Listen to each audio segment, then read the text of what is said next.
Good morning.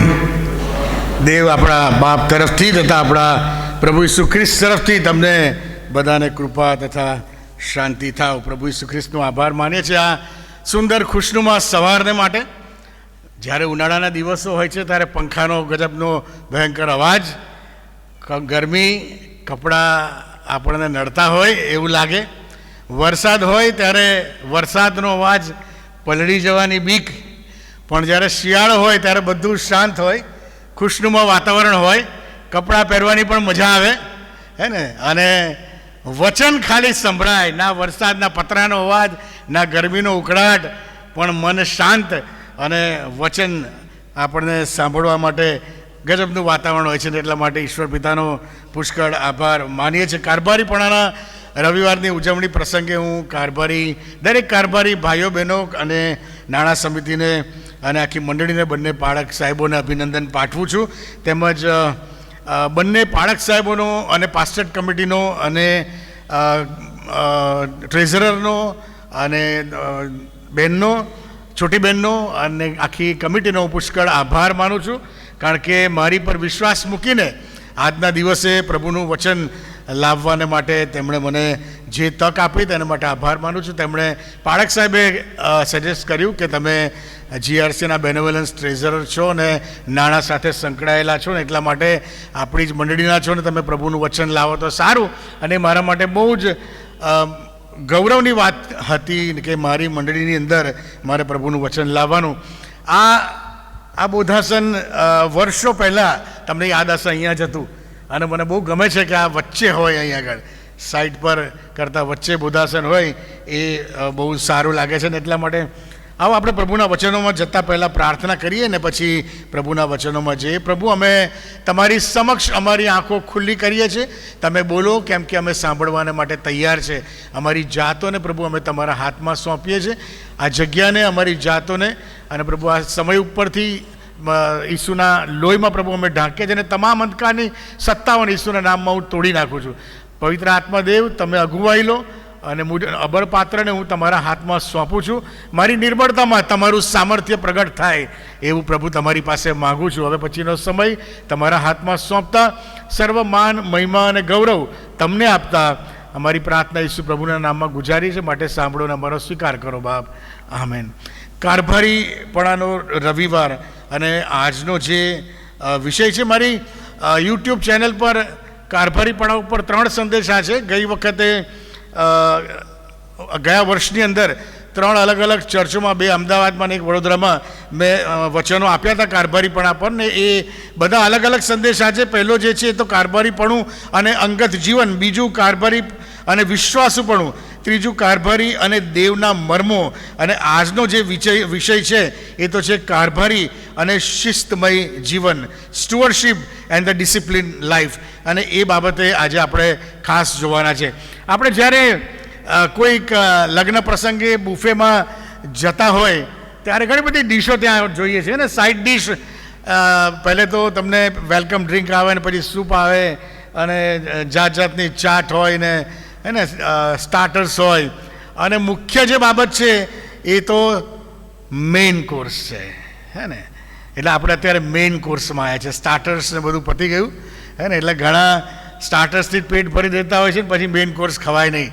અને main કોર્સમાં આપણે જ્યારે લગ્નમાં જતા હોઈએ છીએ ત્યારે સૌથી વધારે સમય શામાં પસાર કરીએ છીએ? મેઇન કોર્સમાં, હે ને. અને પણ ચર્ચમાં આપણે એનાથી ઊંધું કરીએ છીએ. મેઇન કોર્સમાં એમ થાય કે 15 મિનિટ 20 મિનિટ બોલે તો સારું, પણ આ જે ભાથું છે ને એ આખું અઠવાડિયું આપણને કામ લાગવાનું છે. આવતા રવિવારે પછી ફરી બીજો મેઇન કોર્સ. એટલા માટે આપણે આમાં સારો એવો સમય પસાર કરવા માગીએ છીએ. કારભારીપણાનો રવિવાર જ્યારે આપણે ઉજવીએ છીએ ત્યારે હું નાણાકીય બાબતોને વધારે મહત્ત્વ આજે નથી આપવાનો. કારભારીપણાનો જે રવિવાર છે એ ફક્ત કારભારીઓ માટે જ છે એવું નથી, આપણા બધાને માટે છે. અને એટલે આપણા અંગત જીવનની અંદર આપણા જીવનનો કારભાર, આપણા કુટુંબોનો કારભાર એ ઈશ્વરે આપણને સોંપેલો છે. અને એ એંગલની અંદર આપણે આજે જોવાના છે. અને એટલા માટે જ્યારે આ વચન આવતું જાય એ વખતે હું મારી જાતને તપાસીશ વચનના પ્રકાશમાં, અને એમ તમે તમારી જાતને તપાસજો કે આપણે ક્યાં ઊભા છીએ, અથવા તો કયા માર્ગે બે ફાંટા છે અને કયો માર્ગ આપણે પસંદ કરવાનો છે. સારું, કારભારી શબ્દ જ્યારે આપણા કાનમાં પડે ત્યારે આપણને કેવો વિચાર આવે? હે ને, હાથમાં એક બેગ હોય ને પાવતી હોય, અંદર પહોંચબુક હોય, અને આપણા ઘરે આવતા કારભારી ભાઈ બહેનો એ કારભારી તરીકે એમનો આપણને વિચાર આવે. મંડળીના કારભારીઓ એ મંડળીની કરોડરજ્જુ છે, અને એમના વગર જો એ ઘરે ઘરે ના ફરે તો મંડળીના અમુક કારભારો, મંડળીના કાર્યો એ બધું કરવામાં બહુ મુશ્કેલી આપણને ઊભી થાય. વરસાદ, તડકો, ઠંડી અને ગરમી આ બધી બાબતો એ કશું જોતા નથી. એને ઘણી વખત એમના કુટુંબની પરિસ્થિતિ પણ એવી હોય, કુટુંબમાં કોઈ મુશ્કેલી હોય, કંઈ કોઈ બીમાર હોય, પોતે બીમાર હોય, એવી પરિસ્થિતિઓની અંદર પણ કારભારીઓ આપણા ઘરે કોઈ પણ જાતનું વેતન લીધા વગર પોતાનો સમય અને પોતાના નાણાં, પોતાનું પેટ્રોલ એ બધું ખર્ચી અને આપણને ફોન કરે છે, આવું, અને આપણે શું કહે છે, હમણાં ટાઈમ નથી, હે ને, પછી આવજો. હે ને, આપણે જાણે પ્રભુને નહીં પણ એમને દાન આપતા હોય એ રીતે ઘણીવાર વર્તતા હોઈએ છીએ. પણ કારભારીઓ એ બહુ ગજબની સેવા કરતા. ઘણીવાર પોતે ટેન્શનમાં હોય, બાળકોની ચિંતા હોય, ઘરમાં કંઈ પ્રશ્નો હોય, ડિપ્રેશનમાં ઘણીવાર હોય, મુશ્કેલીમાં ફસાયેલા હોય, પણ એવા સમયોની અંદર પણ પોતાના દુઃખ, પોતાનું ગમ અને પોતાની મુશ્કેલીઓ ભૂલી અને એ પોતાની જવાબદારી નિભાવે છે નિયમિત રીતે, અને પ્રભુના કામને માટે એ દાન ઉઘરાવે છે. અને આપણે એવું માની લઈએ છીએ કે કારભારી એમની જ જવાબદારી છે કે એ આ નાણાં ઉઘરાવે, પણ ના, જીવનો આપણા છે, કુટુંબો આપણા છે, અને ઈશ્વરે તમને અને મને, મારા જીવનનો કારભાર ઈશ્વરે મને સોંપ્યો છે, મારા કુટુંબનો કારભાર ઈશ્વરે મને સોંપ્યો છે, મારી મંડળીનો કારભાર ઈશ્વરે મને સોંપ્યો છે. એક ઇન્ડિવિજ્યુઅલ, એક કેપેસિટીની અંદર તમે અને હું દરેક કારભારીઓ જ છીએ. અને કારભારીની જવાબદારી શું? કોઈ કહેશે કારભારીની જવાબદારી શું? કારભારીની જવાબદારી શું? જે એના માલિકે એને જે કામ સોંપ્યું છે, એ બાબત સોંપી છે, એ બાબતનો પૂરેપૂરી રીતે એનો વહીવટ કરવાનો, એની વૃદ્ધિ કરવાની, એને મેનેજ કરવાનું, અને પછી એક દિવસ આવશે ત્યારે એ માલિક એની પાસે એનો હિસાબ માંગશે. એટલે તમારા અને મારા જીવનનો હિસાબ આપણે આપવો પડશે. હમણાં આપણે બાઇબલ વાંચનમાં વાંચ્યું, ઘણા બધા બાઇબલ વાંચનો છે ને આપણે કલમો જોવાના છે. 9:45 થયા છે, લગભગ 40 મિનિટ તમને હું બેસાડીશ અહીંયા, પણ તમને મજા આવશે. આપણે ઘણા બધા બાઇબલ વાંચવાનો જોવાના છે. એમાં 1 કોરિન્થી 4:1-5 હમણાં વાંચ્યું, એ કાઢશો નહીં, પણ એમાં એવું લખ્યું છે કે તમે દરેક કારભારીએ વિશ્વાસુ થવું એ જરૂરી છે. સાથે સાથે એવું પણ લખ્યું છે, પાઉલ એવું કહે છે કે મારો ન્યાય એ મારો દેવ કરશે. અને સાથે બીજું એવું પણ લખ્યું છે કે તે અંધકારમાં રહેલી દરેક ગુપ્ત વાતોને પ્રગટ કરશે અને દરેક ધારણાઓને પણ પ્રગટ કરશે. એટલે તમે અને હું અંધકારમાં કોઈ પણ ગુપ્ત વાત કરતા હોય આપણા અંગત જીવન. આજે આપણો જે સબ્જેક્ટ છે એ તો કારભારીને શિસ્તમય જીવન છે, અને એટલા માટે શિસ્તમય જીવનમાં અંધકાર ના હોવો જોઈએ. શિસ્તમય જીવનની અંદર હેફેઝાર્ડ કામ ના હોવા જોઈએ, કારણ કે એ દરેક અંધકાર અને દરેક હેફેઝાર્ડ કામ, અને મારા મનમાં હું ખોટી ધારણાઓ કરું કે ગમે તે દ્વેષ રાખું કે ગમે તે બાબતો કરું, એ એક દિવસ પ્રભુ પ્રગટ કરશે એવું પ્રભુનું વચન કહે છે. અને પછી ત્યાં એ વાક્ય લખવામાં આવ્યું છે, અને દરેકને એના કામ પ્રમાણે એને શાબાશી મળશે, પણ જે શાબાશી લાયક નથી એને શિક્ષા પણ થશે. એ પણ બાબત ત્યાં આગળ બહુ અઘરી છે. અને એટલા માટે છેલ્લા દિવસે જ્યારે કારભારીના માલિકને જવાબ આપવો પડશે ત્યારે રૂમી 14:10 અને 12 બહુ સ્પષ્ટપણે લખવામાં આવ્યું છે. રૂમી 14:10 ને 12 કહે છે, આપણે સર્વને દેવના ન્યાયાસન આગળ ઊભા રહેવું પડશે. કોના? દેવના ન્યાયાસન આગળ ઊભા રહેવું પડશે. અને 12મી કલમ એ માટે આપણે દરેકને પોતપોતાનો હિસાબ દેવને આપવો પડશે. આપણા સર્વના જીવનના આપણે કારભારી છે અને એનો હિસાબ આપણે દેવને આપવો પડશે. બીજો કોરિન્થી 5 અને 10 એમાં તો બહુ જ સ્પષ્ટ અને ઓબ્વિયસ વસ્તુ લખી છે ને એમાં કહે છે કે કેમ કે દરેકે શરીરમાં રહીને, મારો આત્મા મારા શરીરમાં રહીને, દરેકે શરીરમાં રહીને જે ભલું કે ભૂંડું કર્યું હશે તે પ્રમાણે ફળ પામવાને આપણે સર્વને ખ્રિસ્તના ન્યાયાસન આગળ પ્રગટ થવું પડશે. હમણાં આપણે રૂમી 14માં જોયું કે કહે છે કે દેવના ન્યાયાસન આગળ ઊભા રહેવું પડશે. અહીં કહે છે કે ખ્રિસ્તના ન્યાયાસન આગળ ઊભા રહેવું પડશે. એટલે તમે અને હું જીવનના કારભારીઓ જ્યારે છીએ ત્યારે પહેલી વસ્તુ તો એ છે કે આપણો ન્યાય થવાનો છે અને માલિકને હિસાબ આપવાનો છે.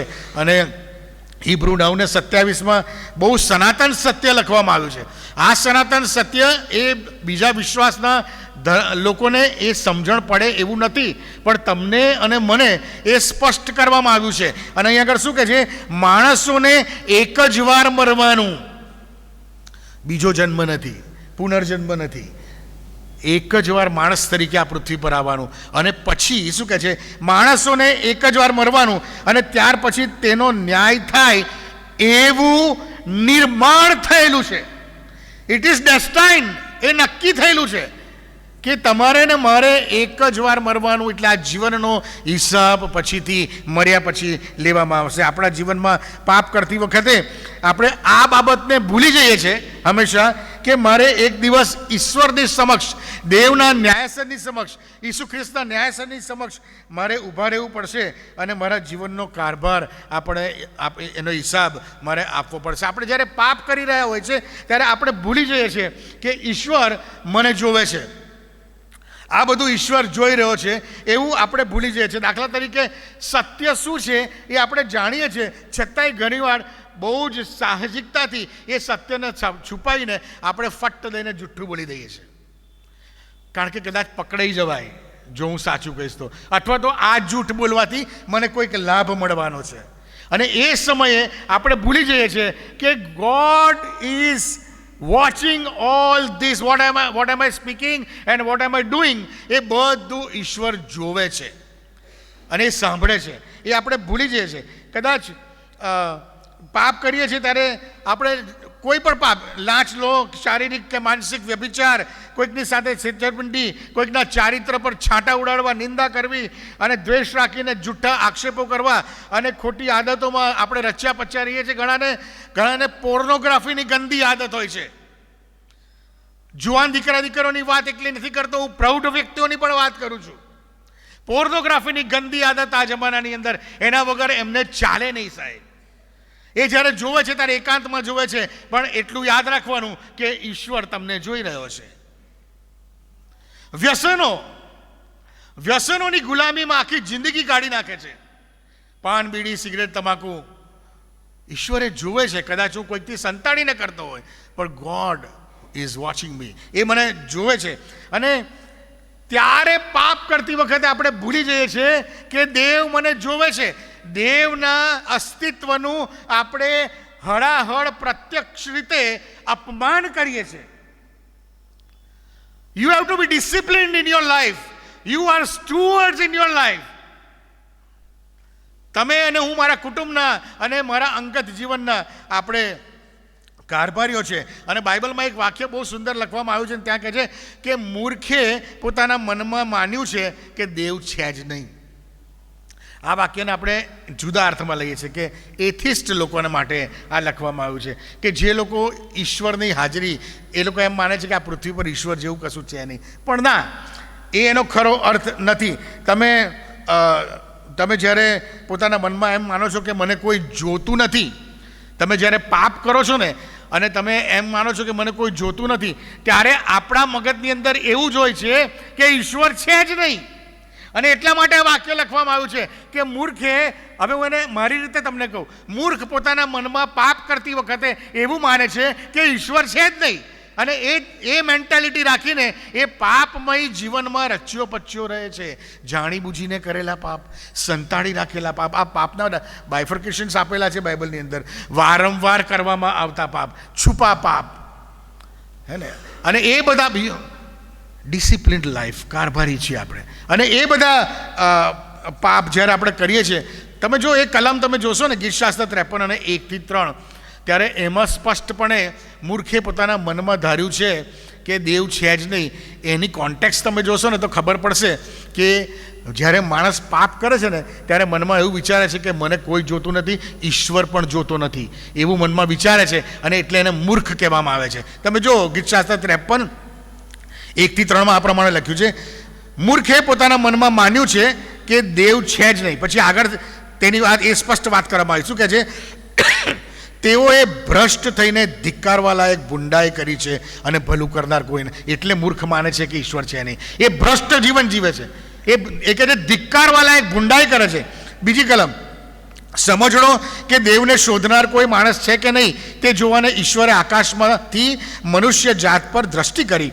અને ત્રીજી કલમ કહે છે, તેઓમાંનો દરેક માર્ગ ભ્રષ્ટ થયો છે, તેઓ સગડા અશુદ્ધ થયા છે, ભલું કરનાર કોઈ રહ્યો નથી, એક પણ નહીં. મૂર્ખે પોતાના મનમાં ધાર્યું છે કે ઈશ્વર મને જોતો જ નથી, ઈશ્વર છે જ નહીં. એવી રીતે પાપ કરીએ છીએ. અને એ જ બાબતે ગીતશાસ્ત્ર 14 અને 1-3 પણ એ જ વસ્તુ લખી છે. મૂર્ખે પોતાના મનમાં માન્યું છે કે દેવ છે જ નહીં.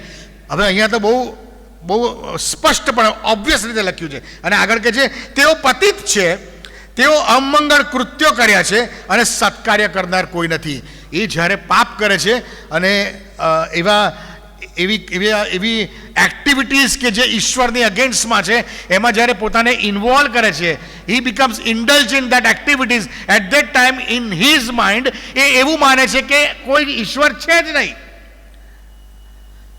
એને ગણકારતો જ નથી ઈશ્વરની હાજરીમાં. મારા રૂમમાં હું એકલો બેસીને શું કરું છું એ વખતે હું ભૂલી જાઉં છું કે દેવનો આત્મા મને જોઈ રહ્યો છે. મૂર્ખ છું કે હું એમ માનું છું કે મને કોઈ જોતું નથી, દેવ મને જોતો નથી. You have to be disciplined in your life because you are a steward. આપણે આપણા જીવનના કારભારી છે. અને પછી બીજી કલમ શું કહે છે? કોઈ સમજનાર નથી અને કોઈ દેવને શોધનાર છે કે નહીં તે જોવાને યહોવાએ આકાશમાંથી મનુષ્ય પર દ્રષ્ટિ કરી. જો તેઓ સર્વ માર્ગભ્રષ્ટ થયા છે, તેઓ પૂરેપૂરા મલિન, completely indulge in the sin, પૂરેપૂરા મલિન થઈ ગયા છે. એવું નહીં કે જીવનના એક પાસામાં કે જીવનના બે પાસામાં. અહીંયા બાઇબલ કહે છે કે પૂરેપૂરા મલિન થઈ ગયા છે. એને માટે ઈશ્વરની હાજરી કોઈ હાજરી જેવું છે જ નહીં. અને ખ્રિસ્તી વ્યક્તિઓ તરીકે મારે ચેક કરવાનું છે કે શું હું આ મેન્ટાલિટીવાળો છું કે ઈશ્વર છે જ નહીં. તમે તમારા જીવનો ચેક કરો, હું મારું જીવન ચેક કરીશ. કયા પાસાની અંદર આપણે ઈશ્વરને બહાર મૂકી દીધો છે અને એ પાસું આપણે અંધકારમાં કરીએ છીએ. કારણ કે હમણાં આપણે બીજો કોરિન્થીના 4થા અધ્યાયમાં વાંચ્યું કે છે કે દેવ મારો ન્યાય કરશે અને અંધકારની દરેક વાતને તે પ્રગટ કરશે. અને એ વખતે બહુ અઘરું થઈ ગયું હશે. મૂર્ખે પોતાના મનમાં ધાર્યું કે તે દેવ છે જ નહીં. એ નાસ્તિકો માટે નથી, એ તમારી ને મારી માટે છે. અને જ્યારે આપણે એવા કામ કર્યા છે ત્યારે બાઇબલ આપણને ફુલિશ, મૂર્ખ કહે છે. પછી હું ભલે બેનોવલન્સ ટ્રેઝરર હોઉં કે MTNનો ડાયરેક્ટર હોઉં, પણ જ્યારે હું અંધકારના કામો કોઈ જોવે નહીં એવું કરું છું તો ઈશ્વરની નજરમાં આઈ એમ અ ફુલિશ પર્સન, હું મૂર્ખ છું. અને બહુ ભયંકર વસ્તુ છે. કારણ કે ઈશ્વરની નજરમાં, એના કરતાં માણસની નજરમાં મૂર્ખ થાવ પણ ઈશ્વરની નજરમાં મૂલ્યવાન વ્યક્તિ થાવ તો એનો બદલો ગજબનો મળશે. પણ આપણે માણસની નજરમાં મૂલ્યવાન થવા માંગીએ છીએ અને ઈશ્વરની નજરમાં મૂર્ખ થઈએ છીએ. અને એ અનંતકાળિક શિક્ષા, એ અનંતકાળિક લોસ, એ તમને અને મને એ પાછો નહીં વાળી શકાય. અને ઈશ્વરનો ડર, ભય, બીક, માન, રેવરન્સ, એ બધી બાબતો આપણામાં એ બધી બાબતો હોતી નથી. અને ગંદુ, સ્વકેન્દ્રિત અને સેલ્ફિશ લાઈફ આપણે એ જીવન જીવવા પ્રયત્ન કરીએ છીએ. અને એ સંયમ વગર આપણે, હું તો કરું છું પણ હું બીજાને પણ નીચા પાડવા પ્રયત્ન કરું છું, હું બીજા પર આક્ષેપો કરું છું, હું બીજાને બટ્ટા મૂકું છું. બીજો તિમોથી 3 અધ્યાયની 1-5 કલમમાં બહુ સરસ વાત લખવામાં આવી છે. બહુ ગંભીર છે, બહુ આકરી છે, પણ આ બધી બાબતો આપણે શીખવી એ બહુ જરૂરી છે. હું જે પણ રીતે બાબતો અહીંયાથી બોલીશ એ ફક્ત વચન દ્વારા જ બોલીશ, વચન સિવાય બહાર કોઈ વાત નહીં કહું. અને એટલા માટે બીજો તિમોથી 3 અધ્યાયને 1-5માં શું કહે છે? પણ છેલ્લા સમયમાં સંકટના વખતો આવશે, એ વાત ધ્યાનમાં રાખ. અત્યારે સંકટના વખતો છે, મોંઘવારી કેટલી, ઠેર ઠેર મરકીઓ ચાલે છે. તમે જુઓ અત્યારે લોસ એન્જલસની અંદર ભયંકર દાવાનળ ફાટી નીકળ્યો છે. હમણાં 3 કે 4 દિવસ પહેલાં ગયા જ અઠવાડિયે ત્યાં આગળ ઈશ્વરની મસ્કરી કરવામાં આવી હતી. અને અત્યારના આમ જોવા જઈએ તો એનો દાખલો આપી શકાય કે અત્યારના આ નવા જમાનાનું સદોમ ગોમોરા બની ગયું છે, સળગી ગયું. અઘરો સમય છે. અને એ જ અને બીજી જગ્યાએ તમે જુઓ તો કઝાકિસ્તાનની અંદર -56 ડિગ્રી અત્યારે ઠંડી છે. ચાલતા હરણો, મેં ગઈકાલે એક રીલ જોઈ, ચાલતું હરણ થીજી ગયું. અઘરો સમય છે. બીમારીઓ એવી છે, મોંઘવારી એવી છે. શાકભાજી જુઓ તમે, આપણા બાળકોને માટે અઘરો સમય છે અત્યારે. You have to be disciplined in your life.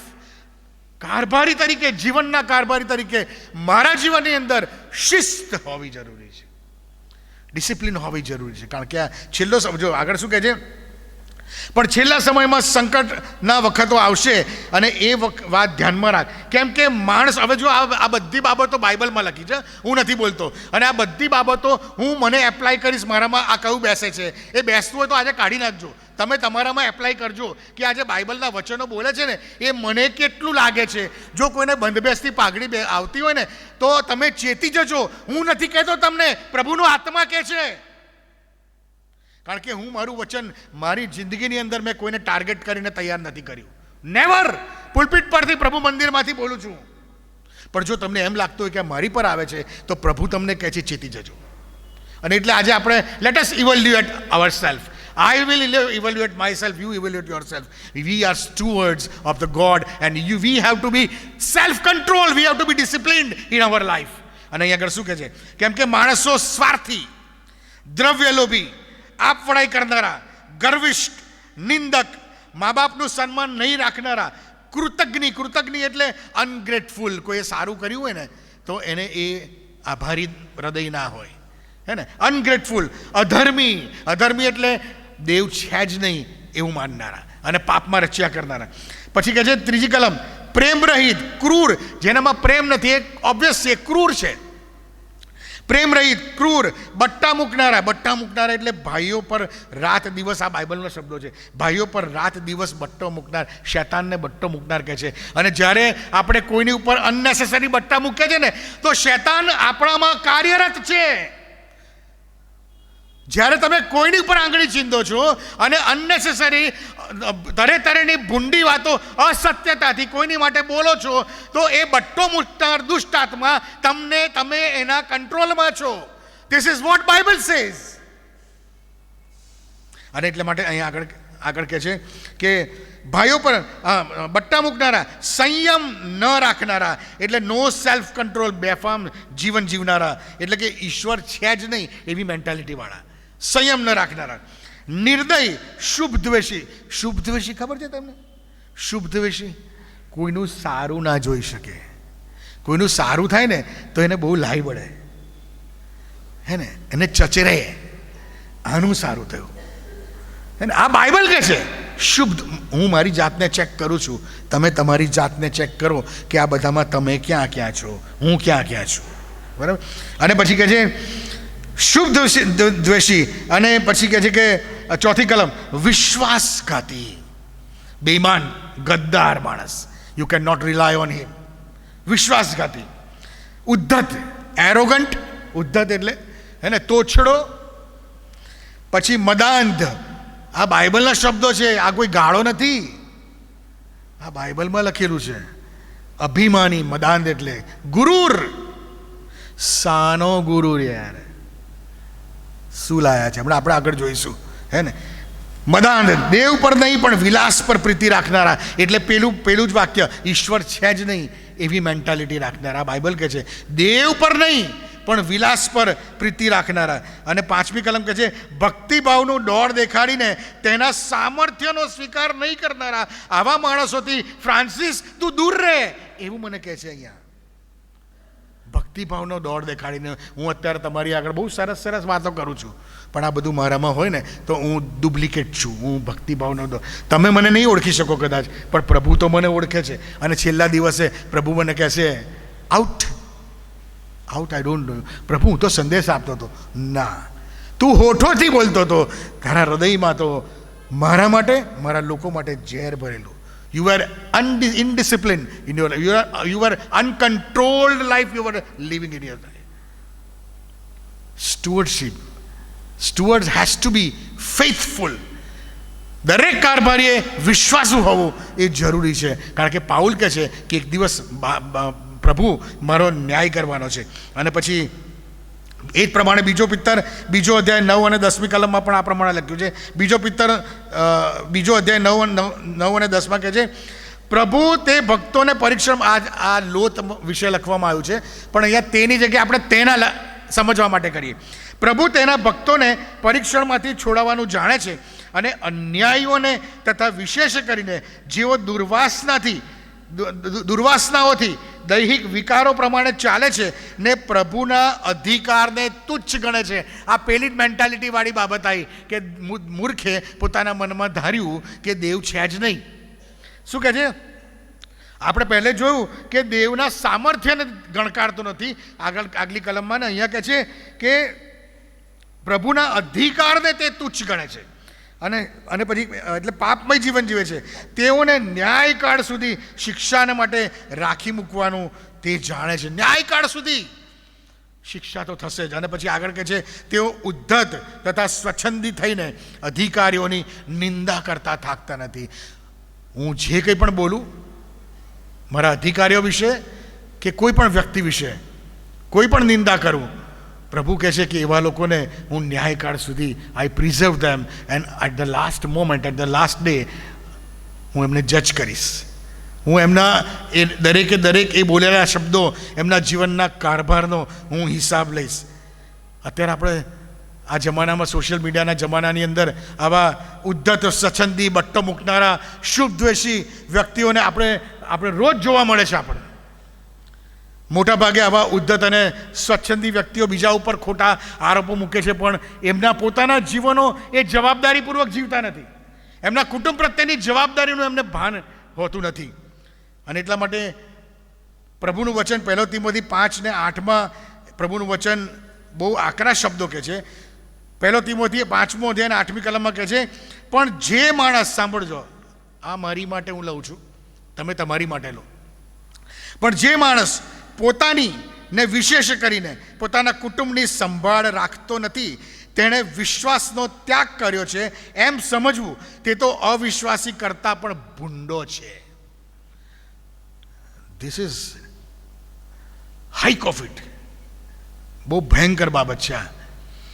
હું મારી પોતાની જાત, તમે જો એરોપ્લેનમાં, વિમાનમાં બેસો ને એટલે તમને એર હોસ્ટેસ પહેલી બધી ઇન્સ્ટ્રક્શન આપશે અને પછી પહેલે કહે છે કે જો ઓક્સિજન ઓછો થઈ જાય તો કહે છે કે પેલું માસ્ક નીચે આવી જશે અને પહેલે બાજુવાળાને મદદ કર્યા પહેલે તમે માસ્ક પહેરો ઓક્સિજનનો પેલો, અને પછી બાજુવાળાને હેલ્પ કરો. એટલે બાઇબલ અહીંયા એવું કહે છે કે પહેલે તું તારી જાતની સંભાળ રાખ અને પછી બીજું કહે છે પછી તારા કુટુંબની સંભાળ રાખ, પછી સમાજ સુધારવા બેસ. First I have to watch, અથવા તો first I have to look, અથવા તો first I have to take care of my self.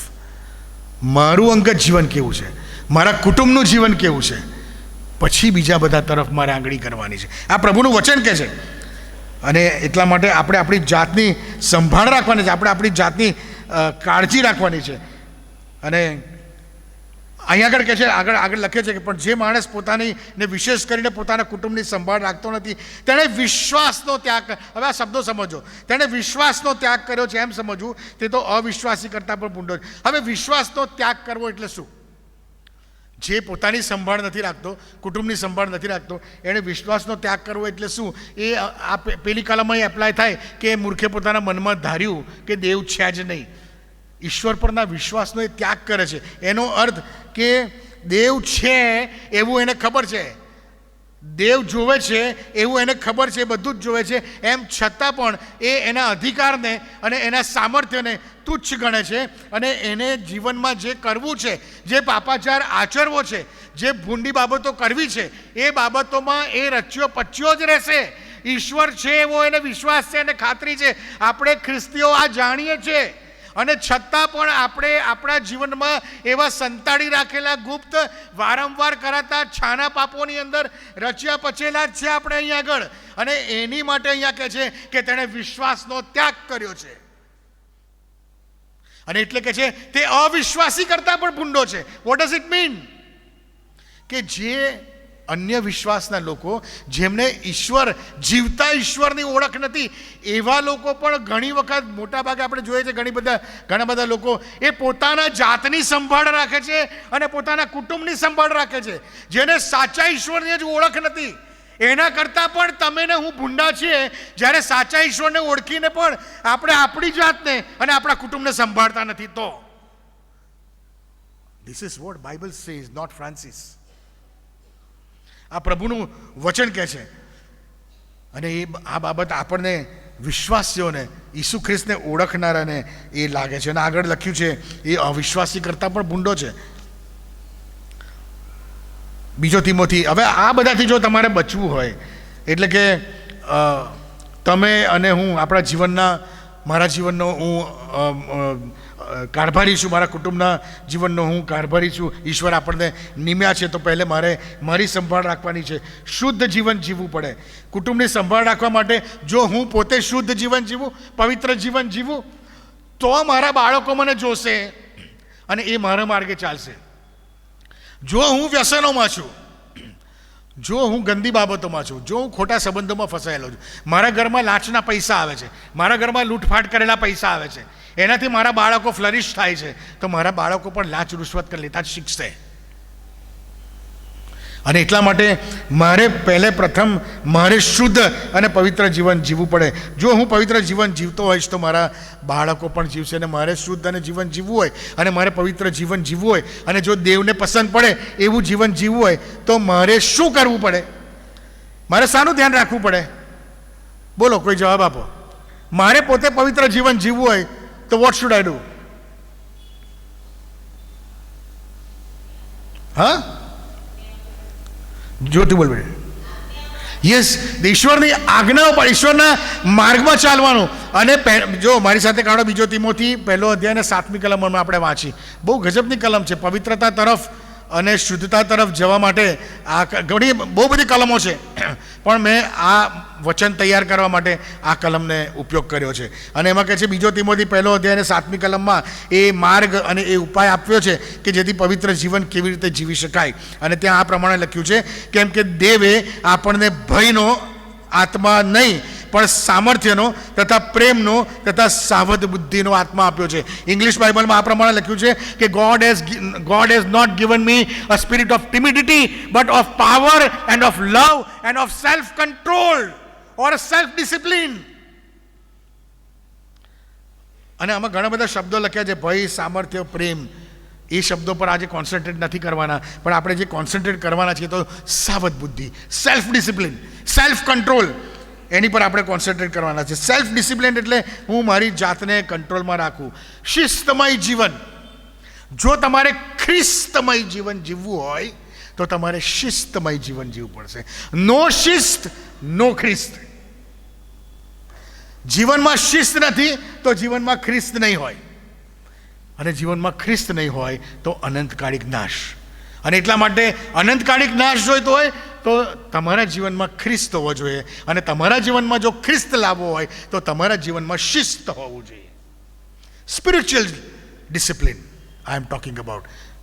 નહીં કે સવારે 5 વાગે ઉઠીને પ્રાતઃ કાર્ય પરવારીને નહીં ધોઈને નાસ્તો કરીને, એ ડિસિપ્લિનની વાત નથી કરતો. સ્પિરિચ્યુઅલ ડિસિપ્લિન, આત્મિક શિસ્ત, એની વાત હું અહીંયા કરવા માગું છું. You have to be alert in everything you do in your life. You have to be disciplined in your life. You can never become holy without discipline. You can never become holy. તમે કદી પણ discipline વગર અને self control વગર પવિત્ર થઈ શકતા નથી. શિસ્ત અને સંયમ વગર દેવની આધીનતા, દેવની આજ્ઞા પાળવા માટે અમે બહુ સરસ વાત કરી, દેવની આજ્ઞા પાળવી. પણ દેવની આજ્ઞા એ જ વ્યક્તિ પાડી શકે કે જે ડિસિપ્લિન્ડ હોય. ઇનડિસિપ્લિન માણસ તો એવું માનશે કે મૂર્ખે પોતાના મનમાં ધાર્યું કે દેવ છે જ નહીં. That is indiscipline mentality. અને આપણા જીવનના કારભારી તરીકે આપણે આજે 3 બાબતો જોવાના છે ડિસિપ્લિનની અંદર. 3 બાબતો હું વહેલું પૂરું કરવા પ્રયત્ન કરીશ કે આ ત્રણેય પાસા, આમ તો ઘણા બધા પાસા છે પણ મેં 3 બાબતો સિલેક્ટ કરી છે. અને જે પહેલી બાબત જેમાં આપણે ડિસિપ્લિન રાખવાની જરૂર છે એ તો મારું શરીર, માય બોડી. એટલે એને રોજ નવડાઈ ધોવડાઈને ચોખ્ખું કરીને પાવડર લગાડવાનું? No, it's not like that. હા, સુંદર બનો તમે, સરસ હેર કટ કરાવો, મારે તો એવું ના થાય, બરાબર? ઓકે, એ તમે પ્રેઝન્ટેબલ બનો એ જરૂરી છે, પણ presentable in the site of God. હે ને? તમે તમારા શરીર તો 1 કોરિન્થી 16 અને 17મી કલમમાં આ પ્રમાણે કહે છે. પહેલો કોરિન્થી 3 અધ્યાય 16 અને 17મી કલમમાં આ પ્રમાણે કહે છે, તમે દેવનું મંદિર છો અને તમારામાં દેવનો આત્મા વસે છે, એ શું તમે નથી જાણતા? આ ક્વેશ્ચન તમને કરવામાં આવ્યો છે. It's a hard question. You are a temple of God and the spirit of God indulge in yourself. He lives in you. Do you not know that? પાપ કરતી વખતે તમે નથી જાણતા કે દેવનું મંદિર તમે છો અને તમારામાં દેવનો આત્મા વસે છે? Be discipline when the matters come to your body. જ્યારે બાબત શરીર પ્રત્યેની આવે ત્યારે આપણે સેલ્ફ કંટ્રોલ એ રાખવાની જરૂર છે. અને પછી આગળ કહે છે, જો કોઈ દેવના મંદિરનો નાશ કરે તો દેવ તેનો નાશ કરશે, કેમ કે દેવનું મંદિર પવિત્ર છે અને તે મંદિર તમે છો. આ પ્રભુનું વચન કહે છે કે તમારું અને મારું શરીર એ પવિત્ર આત્માનું મંદિર છે અને એને તમે અને હું અપવિત્ર ના કરી શકીએ. એ તમારી ને મારી નથી. અને એટલા માટે આપણે આપણા શરીરોને અપવિત્ર કરીને ઈશ્વરની સમક્ષતામાં આપણે જઈ શકતા નથી, પણ આપણે નાશના માર્ગમાં જઈએ છીએ. વ્યસનો, માનસિક શારીરિક વ્યભિચાર, પોર્નોગ્રાફી, આ બધું તમારા શરીરને નુકસાન કરે છે. 1 કોરિન્થી 6 અધ્યાય કાઢો મારી સાથે. 1 કોરિન્થી 6 અધ્યાય અને 12મી કલમથી આ પ્રમાણે કહે છે. 1 કોરિન્થી 6 અધ્યાય 12મી કલમથી, સઘળી વસ્તુઓની મને છૂટ છે પણ સઘળી લાભકારક નથી. આ શરીરની બાબતમાં બધું લખવામાં આવ્યું છે. સઘળી વસ્તુઓની મને છૂટ છે પણ સઘળી લાભકારક નથી. સઘળી વસ્તુઓની મને છૂટ છે પણ હું કોઈને આધીન થવાનો નથી. આવું પાઉલ કહે છે. હું કોઈને ગુલામ થવાનો નથી. શારીરિક જે બધી બાબતો મારા શરીરને કંટ્રોલ કરનારી આ જગીક દુર્વાસનાઓ, એ બધી બાબતોને હું આધીન થવાનો, મને છૂટ છે એટલે એવું નહીં કે બધું કર. આ જગતમાં બધું જ છે. તમે, ઇટ્સ અપ ટુ યુ, તમે એને એડોપ્ટ કરો છો કે નથી કરતો. અને કહે છે હું એને આધીન થવાનો નથી. અને પછી કહે છે, અન્ન પેટને સારું અને પેટ અન્નને સારું છે, પણ દેવ તે બંનેનો નાશ કરશે. હવે શરીર વ્યભિચારને સારું નથી પણ પ્રભુને સારું છે, અને પ્રભુ શરીરને સારું. દેવે પ્રભુને ઉઠાડ્યો તેમજ પોતાના સામર્થ્યથી તે આપણને પણ ઉઠાડશે. તમારા શરીરો ખ્રિસ્તના અવયવો છે, એ શું તમે નથી જાણતા? આ પાછો પેલો સવાલ આવ્યો કે આપણું શરીર એ ઈશ્વરનું મંદિર છે, તો તમે નથી જાણતા? વારું ત્યારે હું ખ્રિસ્તના અવયવોને લઈને તેમને વેશ્યાના અવયવો બનાવું? આ બાઇબલના શબ્દો છે, કડવા છે, અઘરા છે, પણ આ સત્ય હકીકત છે. વેન આઈ ડુ એડલ્ટરી, ત્યારે પ્રભુ મને આ વસ્તુ શું કહે છે? વારું ત્યારે હું ખ્રિસ્તના અવયવોને લઈને તેમને વેશ્યાના અવયવો બનાવું? એમ ન થાવ. શું તમે નથી જાણતા કે વેશ્યાની સાથે જે જોડાય છે, આ ફક્ત પુરુષોને કહેવામાં આવે છે એવું નથી, આ સ્ત્રીઓને પણ એટલું જ લાગુ પડે છે. આ પ્રભુનું વચન છે. જોડાય છે તેમની સાથે તે એક શરીર થાય છે, કેમ કે દેવ કહે છે કે એ બંને એક દેહ થશે. પણ પ્રભુની સાથે જે જોડાય છે તે તેની સાથે એક આત્મા થાય છે. હવે શું કહે છે? વ્યભિચારથી નાશો. વ્યભિચારથી દૂર રહો એવું નહીં, એમ કહે છે કે વ્યભિચારથી દૂર જાઓ એવું નહીં, પણ કે છે વ્યભિચારથી નાસો, ભાગો. યુસફ કપડું મૂકીને ભાગ્યો તો, હે ને. અને પછી કહે છે વ્યભિચારથી નાસો. માણસ જે કંઈ બીજા પાપ કરે તે તેના શરીરની બહાર છે, પણ વ્યભિચાર પોતાના શરીરને વિરુદ્ધ પાપ કરે છે. વ્યભિચારી પોતાના શરીરની વિરુદ્ધ પાપ કરે છે. તમારામાં જે પવિત્ર આત્મા છે, જે તમને દેવ પાસેથી મળ્યો છે, તેનું મંદિર તમારું શરીર છે, એ તમે નથી જાણતા? પ્રશ્નો પ્રશ્નો પ્રશ્નો. બાઇબલ તમને કહે છે કે do you not know that your body is temple of God, and you think that there is no God. મૂર્ખે પોતાના મનમાં ધાર્યું કે દેવ છે જ નહીં. Discipline in your body. અને પછી કહે છે વળી તમે પોતાના નથી, કેમ કે મૂલ્ય આપીને તમને ખરીદવામાં આવ્યા હતા. તો તમારા શરીરો વડે દેવને મહિમા આપો. મારા શરીર વડે મારે ઈશ્વરને, પ્રભુ ઈસુ ખ્રિસ્તને મારે મહિમા આપવાનો છે. આપણે ભૂલી જઈએ છીએ કે ઈશ્વર મને જોવે છે, અને આપણે યાદ રાખીએ કે એ બધી બાબતોનો ન્યાય એક દિવસ ઈશ્વર એ મારો ન્યાય કરવાનો છે. અને એટલા માટે 1 કોરિન્થી 9:24-27 એનો હાર્દ તમને કહું છું. એ આખી બાબત નથી કરતો, પણ એનો હાર્દ કહું છું. એ પાઉલ બહુ સરસ વાત ત્યાં આગળ પોતાના શરીરને કંટ્રોલમાં રાખવા માટે એ કહે છે. ત્યાં પાઉલ કહે છે કે દરેક પહેલવાન સર્વ પ્રકારે સ્વદમન કરે છે, એટલે કે સેલ્ફ કંટ્રોલ, પોતાની બોડીને વશમાં રાખે છે, કંટ્રોલ કરે છે, પોતાની બોડીને કષ્ટ આપે છે. વિજેતા બનવા, આ દુનિયાવી વિજેતા બનવા માટે કહે છે દરેક પહેલવાન એ પોતાને કષ્ટ આપે. પણ પાઉલ કહે છે પણ હું તો અવિનાશી મુંગટ મેળવવા સારું મારા દેહનું, એટલે કે મારા શરીરનું હું દમન કરું છું, તથા તેને વશમાં રાખું છું, રખીને બીજાઓને સુવાર્તા પ્રગટ કર્યા છતાં કદાચ હું પોતે નાપસંદ થઉં. This is very much possible. Specially જે સુવાર્તિકો છે, વચનના સેવકો છે, એમની માટે, મારી માટે આ બહુ પોસિબલ છે કે આજે બહુ મોટી મોટી વાતો કરતો હોય, પણ if I not be discipline in my body, if I not control the lust અથવા તો the dirty needs of my body, તો ભલે હું તમને અત્યારે ડાઈ વાતો કરતો હોય, પણ જો હું મારી બોડીમાં ઇનડિસિપ્લિન છું તો છેલ્લા દિવસે હું પડતો મુકાવ. એ બહુ પોસિબલ છે, એવું પ્રભુનું વચન કહે છે.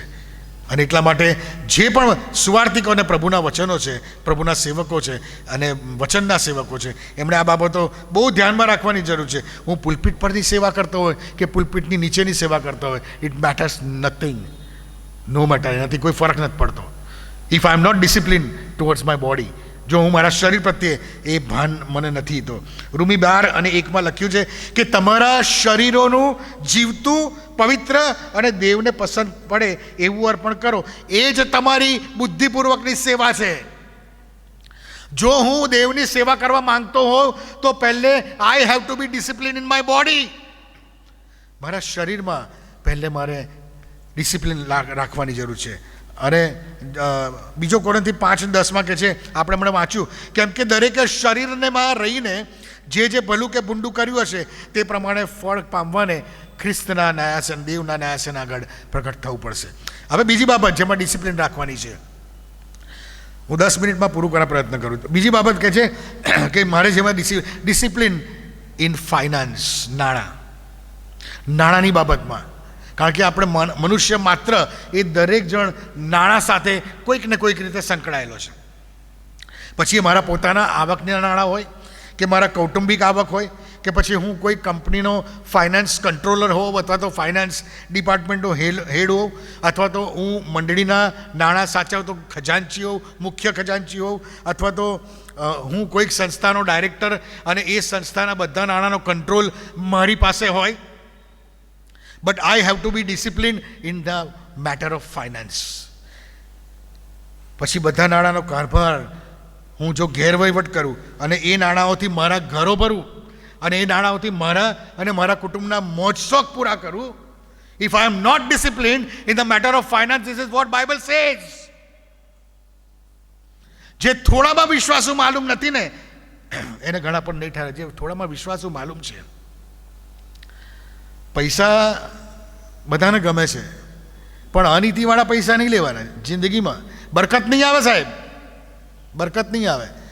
અનીતિના કમાયેલા પૈસા તમે સંસ્થાઓ લૂંટીને અને કંપનીઓ લૂંટીને અને જાત જાતની છેતરપિંડીઓ કરી અને પૈસા ભેગા કર્યા હશે, અને એ પૈસાથી પછી દાન ધર્મ અને ગિફ્ટ અને ભેટ સોગાદો કરશો, એનાથી પેલા પૈસા કંઈ કન્વર્ટ જ થઈ જવાના પુણ્યમાં. એ ભૂલી જજો બધું. પૈસાને લીધે લોકો તો સાહેબ સાહેબ કરશે, પણ ઊંધા ફરશો ને એટલે કહેશે કે ચોર છે. આ હકીકત છે. બી ડિસિપ્લિન્ડ ઇન યોર લાઈફ, ફાઇનાન્સની અંદર, નહીં તો અઘરું પડી જશે ત્યાં આગળ. માથી 6:19-21 આ પ્રમાણે લખવામાં આવ્યું છે. 19-21 અને 24મી કલમ. પૃથ્વી પર પોતાને સારું દ્રવ્ય એકઠું ન કરો, જ્યાં કીડા તથા કાટ નાશ કરે છે ને જ્યાં ચોરો ખાતર પાડીને ચોરી જાય છે, પણ તમે પોતાને સારું આકાશમાં દ્રવ્ય. આ દ્રવ્ય નહીં સાહેબ, તમારા સેલ્ફ ડિસિપ્લિનથી ભેગું કરેલું, આજ્ઞા પાડીને ભેગું કરેલું દ્રવ્ય. ઈસુ જેવું મન રાખીને. ઈસુ દયાળુ હતો, કૃપાળુ હતો, અને સૌથી મોટામાં મોટો ઈસુનો ગુણ કયો? દેવનો સૌથી મોટો ગુણ કયો? કોઈ કહેશે ખ્રિસ્તીઓ?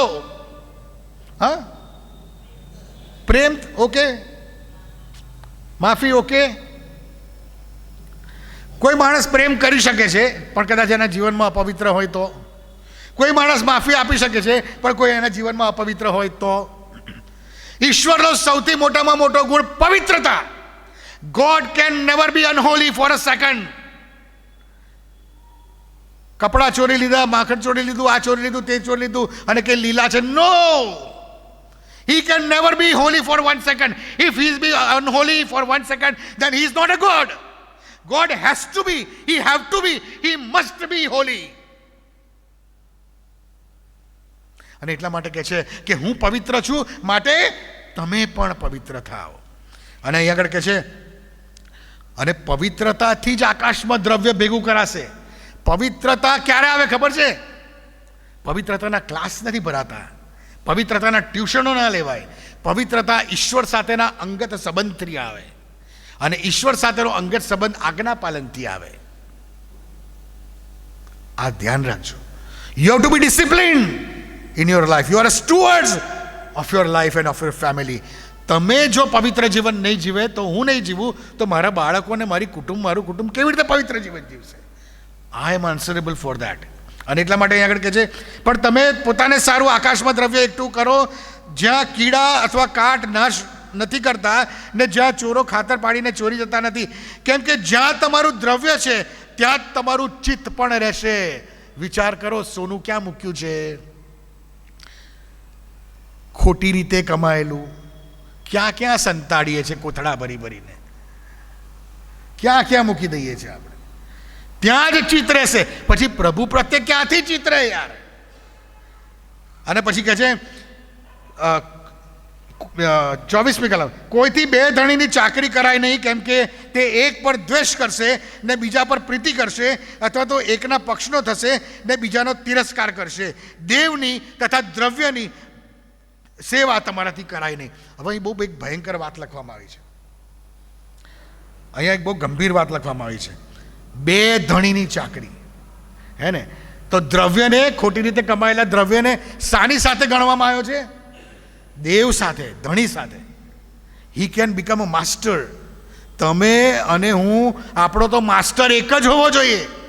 પણ જ્યારે તમે અને હું ફાઇનાન્સમાં, આપણને આપેલા નાણાંમાં, પછી એ ગમે તે મારા કુટુંબના નાણાં હોય, મારા અંગત નાણાં હોય, મારી મંડળીના નાણાં હોય કે મારી એમટીઆઈ અને બટલરના નાણાં હોય, પણ જો એમાં હું ઓનેસ્ટ નથી, તો that નાણાં, that money will become, he will master me.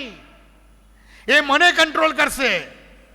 બધા બહાર તો કહેશે ડાયરેક્ટર સાહેબ, પણ ના, હું તો ગુલામ છું નાણાંનો, ઈશ્વરનો નહીં. And I am answerable to God. Be disciplined in the matter of finance in your life. આ બહુ અઘરી બાબત છે સાહેબ. અને પછી નાણાંને એ દેવની કેટેગરીની અંદર એ મૂકવામાં આવ્યો છે.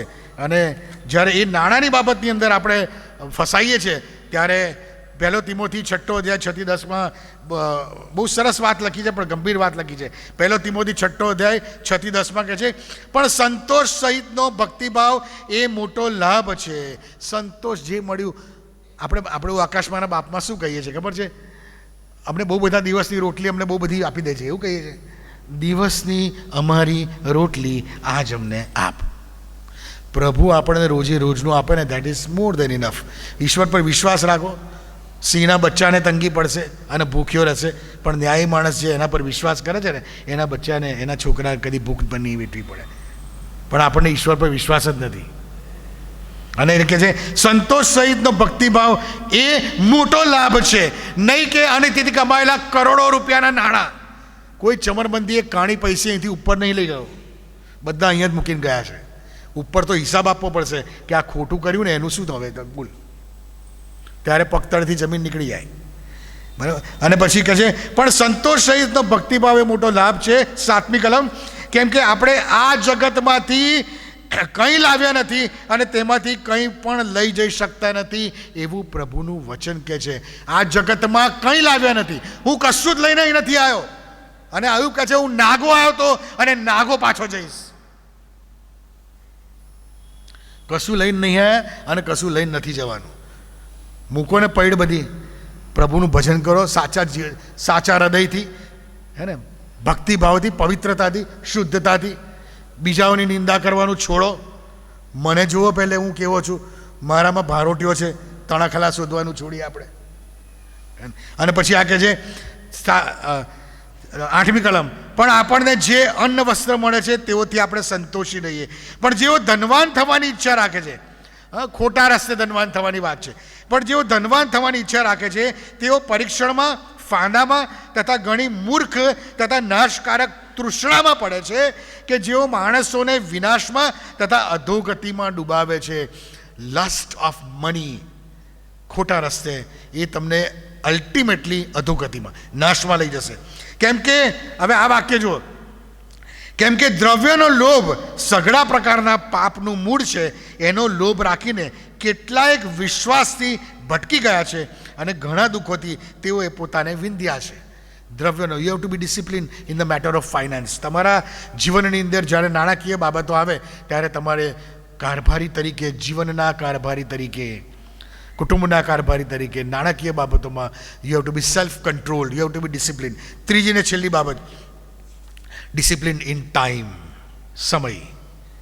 સમયની અંદર સમયના 2 પાસા છે, એક તો ક્વોન્ટિટી અને બીજું ક્વોલિટી. આ સમયના 2 પાસા છે. માણસના જીવનમાં બંને પાસાઓનું બેલેન્સ સારી રીતે જાળવશો ને તો જીવનમાં સફળતા મળશે. જો બેલેન્સ, ક્વોન્ટિટી ટાઈમ તમારો બગાડ્યો, ક્વોલિટી ટાઈમ તમારો બગાડ્યો, તો તમારા જીવનમાં સફળતા અથવા તો એ બધી બાબતો તમે નિષ્ફળ નીવડશો. અને પહેલું જે છે એ ક્વોન્ટિટી ટાઈમ. આ ઈશ્વરે પૃથ્વી પર દરેક વ્યક્તિને કેટલો સમય આપ્યો છે? 24 કલાક. બિલ ગેટ્સને 48 કલાક નથી આપ્યા, હે ને, કે મજૂરને 20 કલાક નથી આપ્યા. દરેકને 24 કલાક આપ્યા છે. Quantity is same. પણ એ 24 કલાકમાંથી હું હવે બાયફર્કેશન મારે કરવાનું છે. હું કેટલો સમય ક્વોલિટી ટાઈમ કાઢું છું અને કેટલો સમય વેડફી નાખું છું, એના ઉપર મારી જીવનની સફળતા, મારી મેન્ટલ પરિસ્થિતિ, મારા દુઃખો, મારો સ્ટ્રેસ, મારું ટેન્શન, કે મારો આનંદ, કે મારો જોય, કે મારો સંતોષ, એ બધાનો આધાર આ 2 પર છે. તમારા સમય 24 કલાકને તમે કેવી રીતે ઉપયોગ કરો છો? ચેક કરજો, એક લિસ્ટ બનાવજો આજે સવારથી ઉઠો ત્યાર સુધી, કે તમે કેવો ટાઈમ પસાર કરો છો. ક્વોલિટી ટાઈમ એ ગુણવત્તાવાળો સમય છે, સમયનો સદુપયોગ. જગતમાં છે ને, તમે જો પૈસા કમાયેલા હશે ને એને વેડફી નાખશો ને, એને બગાડશો ને, તો એ પાછા તમે મેળવી શકશો. તમારી તબિયત વેડફાઈ જાય એવું હેફેજાર્ડ જીવન જીવશો ને, તો પાછું તમે જીવનશૈલી સુધારી અને તમારી તબિયત પાછી મેળવી શકશો. સંબંધો તમે બગાડી નાખશો ને, તો કદાચ તમે માફી આપી દો અથવા તો માફ કરી દો અથવા તો માફી માંગી લો, તો પાછા સંબંધો બી સુધારી દેશો. પણ જો તમે સમય બગાડી નાખશો ને, તો એ સમય પાછો નહીં આવે, એને નહીં સુધારી શકો તમે, never. So spend quality time in your life. Make schedule, make time table. What quality time you should spend in your life, કે જે ધીસ ઇઝ ધ સ્ટુઅર્ડશીપ. આ જ કારભારીપણું છે. Be discipline in your time.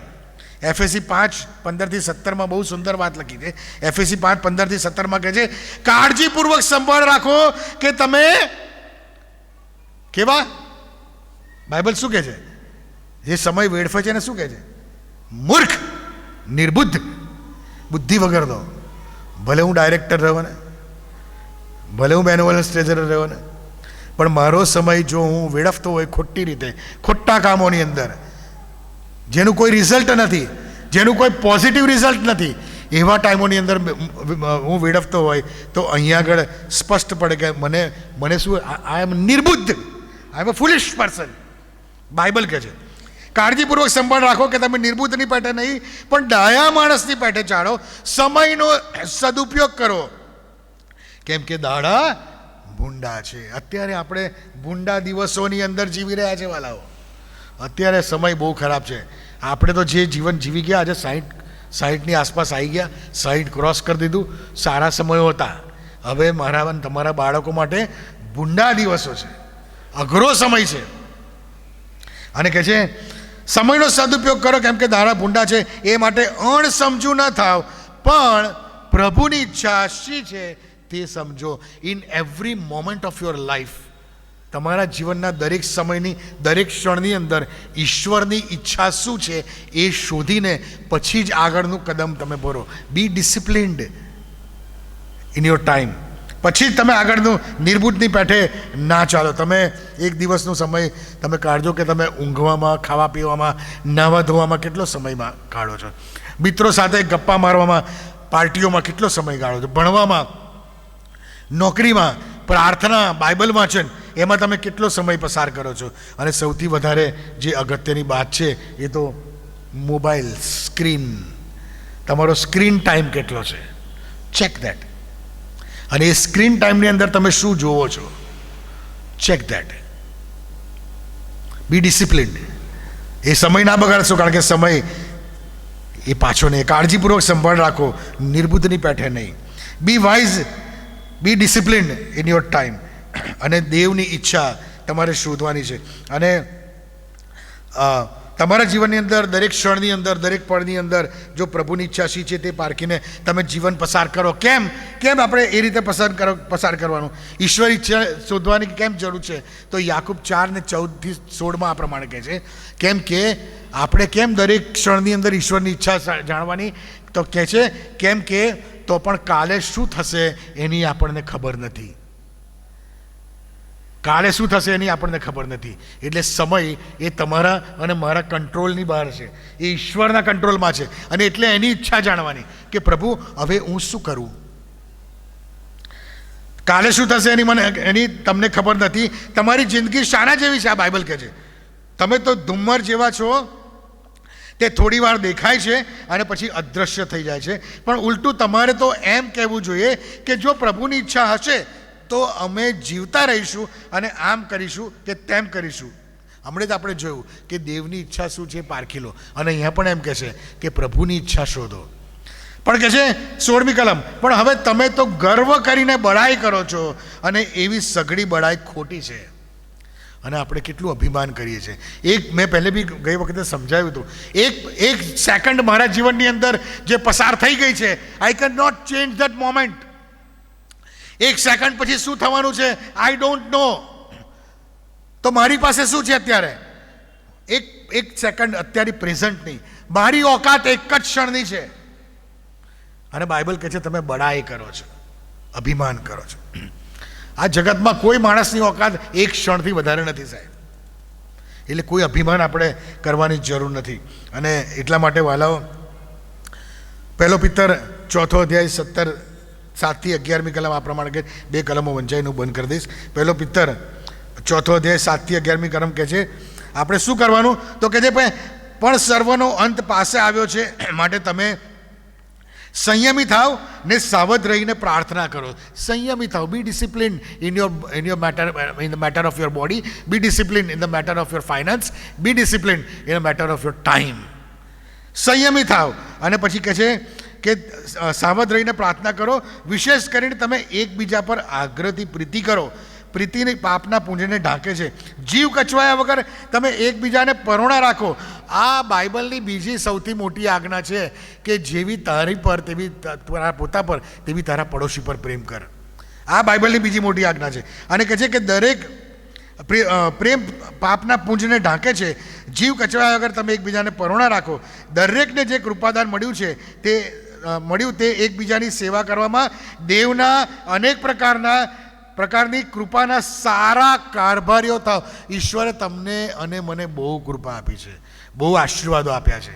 એ આશીર્વાદોના સારા કારભારીઓ થાવ એવું પ્રભુ આપણને કહે છે.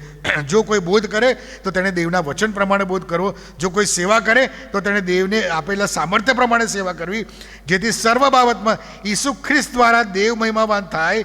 તેને સર્વકાળ આપણા જીવનથી ઈશ્વર જ મહિમાવાન થવો જોઈએ. અને એ જ પ્રમાણે બીજો પિત્તર 1 અધ્યાય અને બીજી કલમથી આગળ હું બધી કલમો નથી વાંચતો, પણ કહે છે કે દેવ તથા આપણા પ્રભુ ઈસુને ઓળખવાથી તમારા પર કૃપા તથા શાંતિ પુષ્કળ થાવ. આ વસ્તુ એક યાદ રાખજો કે જ્યારે ઈશ્વરને આપણે ઈસુ ખ્રિસ્તને અંગત તારનાર તરીકે ઓળખીએ છીએ ત્યારે આપણા પાપો આપણને માફ થાય છે અને આપણને શાંતિ મળે છે, દેવની કૃપા મળે છે. અને એટલા માટે કહે છે કૃપા તથા શાંતિ થાવ. એણે પોતાના મહિમા વડે તથા સાત્વિકતાથી આપણને બોલાવ્યા. એને ઓળખવાથી તેના ઈશ્વરી સામર્થ્ય આપણા જીવન તથા ભક્તિભાવને લગતા સઘળા વાના આપ્યા. એણે આપણને બોલાવ્યા અને એના સામર્થ્યથી સઘળા વાના. બાકી આજે આપણા વડવાઓ, મારા વડવાઓ, હું જો વિચારું તો એ ક્યાંય ગામડાની અંદર મૂર્તિ પૂજક હતા, પણ ઈશ્વરના સામર્થ્યે, એની કૃપાએ એમણે સ્વીકાર કર્યો ને ત્યારે એના આશીર્વાદો આજે તમને અને મને મળી રહ્યા છે. અને કહે છે તેનાથી તેણે આપણને મૂલ્યવાન તથા અતિ મોટા વચનો આપ્યા છે. આના પ્રમાણે જ ચાલવાનું છે. અને પછી કહે છે વચનો આપ્યા છે જેથી તેઓ દ્વારા જગતમાંની. હવે આ ક્રમ આપ્યો છે ને, એ ક્રમ તમે સમજજો, પછી તમને એ ઊંધા ક્રમે હું સમજાવીશ. અને એ કેટલું ગજબનું એ મર્મ છે એ તમે જોજો. અને શું કહે છે, ખાસ ધ્યાન રાખજો અહીં આગળ. જેથી તેઓ દ્વારા જગતમાંથી જે દુર્વાસનાથી દુષ્ટતા થાય છે તેથી છૂટીને ઈશ્વરી સ્વભાવના ભાગીદાર તમે થાઓ. એ જ કારણ માટે સંપૂર્ણ પરિશ્રમ કરીને તમે પોતાના વિશ્વાસની સાથે ચારિત્ર ને ચારિત્રની સાથે જ્ઞાન. જ્ઞાન એટલે આ જગતનું જ્ઞાન નહીં, પણ ઈશ્વર તરફથી મળેલું ડાપણ, વિઝડમ, કે મારે કેવી રીતે જીવનમાં ચાલવું. કહે છે કે જ્ઞાન, તે જ્ઞાનની સાથે સંયમ, સેલ્ફ ડિસિપ્લિન, ને સંયમની સાથે ધીરજ, ને ધીરજની સાથે ભક્તિભાવ, ને ભક્તિભાવની સાથે બંધુપ્રીતિ, ને બંધુપ્રીતિની સાથે પ્રેમ જોડી દો. હવે તમે જુઓ, આ બધી બાબતો તમારે સમજવી હોય ને તો એને ઊંધા ક્રમે જવાનું. જો તમારામાં પ્રેમ ના હોય, એટલે કે પ્રભુએ કીધું છે કે તું તારા દેવ પર તારા પૂરા જીવથી, તારા પૂરા મનથી અને તારા પૂરા હૃદયથી પ્રીતિ કર. આ પ્રેમને સાથે સાથે જેવો તારા પર તેવો તારા પડોશી પર પ્રેમ કર. આ જો પ્રેમ ના હોય તો શું કહે છે, પ્રેમથી હવે ઊંધા જાઓ. તો પ્રેમ ના હોય તો બંધુપ્રીતિ ના હોય, બંધુપ્રીતિ ના હોય તો ભક્તિભાવ ના હોય, ભક્તિભાવ ના હોય તો ધીરજ ના હોય, અને ધીરજ ના હોય તો સંયમ ના હોય. ધીરજ ના હોય એટલે ઉતાવળ્યો હોય તો સંયમ ના હોય, અને સંયમ ના હોય તો વિઝડમ ના હોય, કારણ કે બેફામ જીવન જીવે છે, એને કોઈ કંટ્રોલ નથી. એટલે ઈશ્વરનું વિઝડમ, ઈશ્વરનું ડાપણ એને છે જ નહીં. અને કહે છે જો સંયમ ના હોય તો વિઝડમ ના હોય, અને વિઝડમ ના હોય તો ચારિત્ર ના હોય. બેફામ જીવન છે, ચારિત્ર ના હોય. અને પછી કહે છે અને ચારિત્ર ના હોય તો વિશ્વાસ ના હોય. અને એટલા માટે તમારે અને મારે એ વાલાઓ સંયમી જીવન જીવવાનું છે. પહેલી બાબત, તમારા શરીરો વિશે સંયમી અને શિસ્તમય થાવ, કારણ કે આ શરીરમાં રહીને જેણે જે કંઈ પણ ભલું ભૂંડું કર્યું હશે એનો ન્યાય ઈશ્વર સમક્ષ ઊભા રહીને ઈશ્વર કરશે, આપણે આપવાનો છે. બીજી બાબત, નાણાકીય બાબતોની અંદર આપણે સંયમી અને શિસ્તમાં થાવ, કારણ કે દ્રવ્યલોભ એ સઘળા પ્રકારનું પાપ છે, અને દ્રવ્યલોભ એ ઘણા વિશ્વાસીઓને પરીક્ષણમાં, ફાંદામાં તથા મૂર્ખકારક નાશામાં અને છેલ્લે એ અધોગતિમાં લઈ જાય છે. અને છેલ્લે ત્રીજી બાબત કે તમારા સમયોની અંદર તમે શિસ્તમય થાવ, કારણ કે સર્વનો અંત પાસે આવ્યો છે. અને કાળજીપૂર્વક સંભાળ રાખો, કેમ નિર્બુદ્ધની પેઠે નહીં પણ ડાયા માણસની પેઠે ચાલો. સમયનો સદુપયોગ કરો, કેમ કે દાડા ભૂંડા છે, કારણ કે તમે જીવનના કારભારી છો. તમે કુટુંબના કારભારી છો, હું જીવનનો કારભારી છું, અને આપણે આપણા માલિકને એક વખત હિસાબ આપવાનો છે આપણા કારભારનો. અને એટલા માટે પ્રભુ આ બાબતો તમને અને મને સમજવાને માટે સહાયને મદદ કરે. Thank you very much. God bless you. આજે આ બાબતને ધ્યાનમાં રાખજો અને આજ પછી જીવનની અંદર એક શેડ્યુલ બનાવો કે મારા જીવનની અંદર શું શું છે, અને બી ડિસિપ્લિન ઇન યોર લાઈફ. પ્રભુના નામને ખાતર તમારા જીવનમાં શિસ્તમય જીવન જીવો. પ્રભુ આ સમજવાના માટે સહાય એમને મદદ કરે. Thank you very much. God bless you.